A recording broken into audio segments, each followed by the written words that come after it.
Obamagate, c'est le sujet du Watersworld de ce soir. Je suis fier du fait que depuis 2 semaines, nous sommes probablement la première administration de l'histoire moderne à ne pas avoir eu de scandale majeur à la Maison-Blanche. Mais quelle blague! L'équipe d'Obama s'est fait prendre cette semaine, et il semblerait que cela aille tout droit jusqu'au sommet. Pour commencer, vous souvenez-vous de ces officiels d'Obama qui nous ont raconté que Trump était un traître? Vladimir est un cas typique. Il sait comment gérer un atout et c'est ce qu'il fait avec le président. Croyez-vous toujours que le président pourrait être un atout russe? Je pense que c'est possible. Le président Poutine a obtenu un retour sur investissement très élevé. Il a pris une série de mesures qui, si Vladimir Poutine les avait dictées, n'auraient pas pu se refléter plus efficacement. Ces affreuses personnes mentaient à la télévision nationale. Et ils savaient qu'ils mentaient. Ils ne pensaient tout simplement pas qu'ils se feraient attraper. Eh bien, nous les avons attrapés. Lorsque la Chambre des Républicains les ont mis sous serment en 2017, chacun d'entre eux a déclaré n'avoir vu aucune preuve de collusion.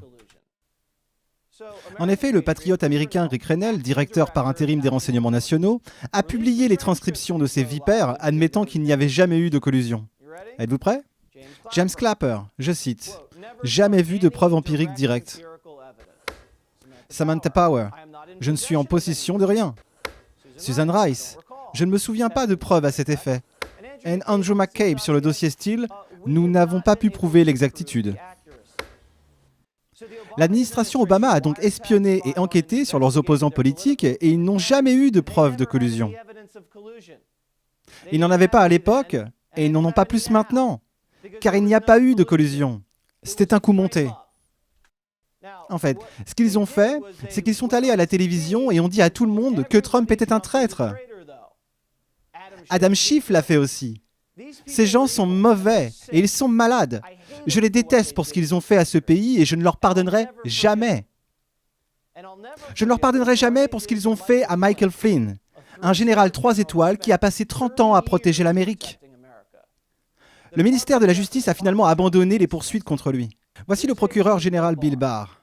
Que devraient aujourd'hui retenir les Américains de vos actions dans l'affaire Flynn? Je veux m'assurer que nous rétablissons la confiance dans le système. Il n'y a qu'une seule norme de justice. Quand l'histoire reviendra sur cette décision, comment pensez-vous qu'elle sera écrite? Eh bien, l'histoire est écrite par les gagnants, donc cela dépend en grande partie de qui écrit l'histoire. Vous savez, c'est drôle, mais c'est également vrai. Et c'est pourquoi ce mois de novembre est si important. Ces ignobles individus réécriront l'histoire s'ils en ont l'occasion. Bien que le ministère de la Justice ait déclaré qu'il n'y avait aucun fondement pour que James Comey envoie des agents du FBI auditionner Flynn, le ministère de la Justice a déclaré que l'entretien était injustifié et n'avait rien à voir avec une enquête légitime. Le ministère de la Justice a déclaré que l'appel téléphonique de Flynn avec l'ambassadeur de Russie était parfaitement légal et tout à fait approprié. Le département de la Justice a déclaré que Flynn n'avait pas violé cette stupide loi Logan et qu'il n'avait de toute façon jamais commis de parjure. Souvenez-vous, nous avons finalement vu des documents montrant des agents du FBI complotant pour piéger Flynn, variant leur objectif pour le faire mentir, l'enfermer ou le faire virer. La raison pour laquelle l'administration Obama avait besoin de la disparition de Flynn était parce qu'il était sur le point de découvrir le scandale, que l'équipe Trump avait été illégalement espionnée et salie. Ils avaient besoin que Flynn soit mis à l'écart parce que leur coup d'État devait continuer. Et à la seconde où Flynn a été confirmé en tant que conseiller à la sécurité nationale, il aurait été en mesure de voir tout ce qu'ils avaient fait. Et un peu plus tôt, le président était furieux contre cette injustice. J'espère que beaucoup de gens vont payer le prix fort, parce que ce sont des gens malhonnêtes et tordus. Ce sont des racailles, et je le dis beaucoup, ce sont des racailles. De la racaille humaine. Le ministère de la Justice de l'administration Obama était une honte. Et ils se sont fait prendre. Ils se sont fait prendre, des gens très malhonnêtes. Mais bien au-delà de ça, c'est de la trahison. De la trahison. Des mots forts et étayés par des faits. De nouveaux documents nous disent tout. Ils avaient ouvert une enquête sur Flynn juste parce qu'il était sur la campagne Trump. Et il s'est rendu en Russie une seule fois. Le dossier Steele était un coup monté d'Hillary. Ce n'était que de la désinformation russe. Ils le savaient et ils l'ont quand même utilisé pour obtenir un mandat. Le FBI a falsifié des preuves pour écouter les appels téléphoniques de Carter Page. La conversation de Papadopoulos au bar, le piège de la CIA, le livre noir de Manafort, étaient de fausses informations provenant des contacts ukrainiens de Clinton.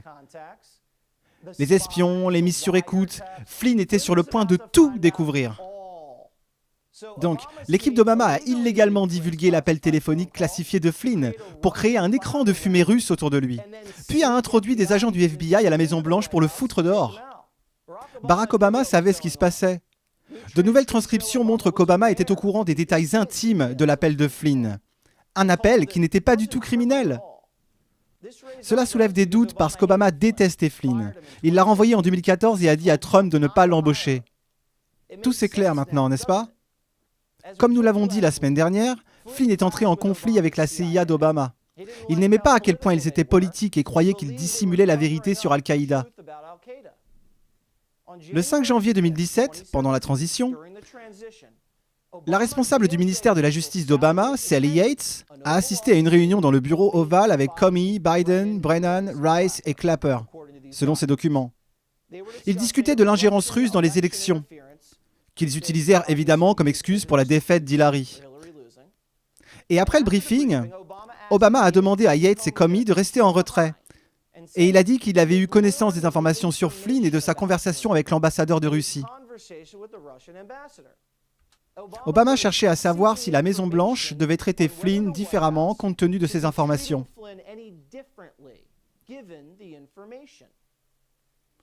Yates a rappelé à James Comey, en mentionnant la loi Logan, devant le président, et ça a fini par être l'excuse bidon pour déclencher toutes ces choses. Un autre mémo révèle que Biden est resté également en retrait et fut témoin de la conversation. Vous rappelez-vous des SMS entre Page et Strokes qui sont sortis? Rappelez-vous de celui-ci. La Maison-Blanche dirige tout ça. POTUS veut savoir tout ce que nous faisons. Évidemment, puisque les enquêtes de contre-espionnage sont effectuées uniquement pour le commandant en chef. Tout se connecte maintenant, n'est-ce pas? Notre source nous informe que le procureur général Bill Barr vient de recevoir des documents qui sont un trésor de preuves et qui pourraient pointer directement vers l'ancien président Barack Obama, révélant son lien puissant avec le Spygate et le canular russe. Hier, le président Trump a laissé entendre que c'était loin d'être terminé. Voici le tweet. Hier était un grand jour pour la justice aux USA. Félicitations au général Flynn et à bien d'autres. Je pense qu'il reste bien plus à venir. Les flics ripoux et les politiciens malhonnêtes ne vont pas bien ensemble. Nous devrons attendre et voir comment tout cela va se dérouler. Les rapports indiquent qu'Adam Schiff est, je cite, en train de paniquer. Durham travaille sans relâche pour mettre sur pied une affaire pouvant être gagnée. Mais si cela va jusqu'au sommet comme il le semblerait, Bill Barr va devoir nommer un procureur spécial avec une vision plus large pour aller jusqu'au fond des choses. Ou devrais-je plutôt dire, jusqu'au sommet de l'Obamagate.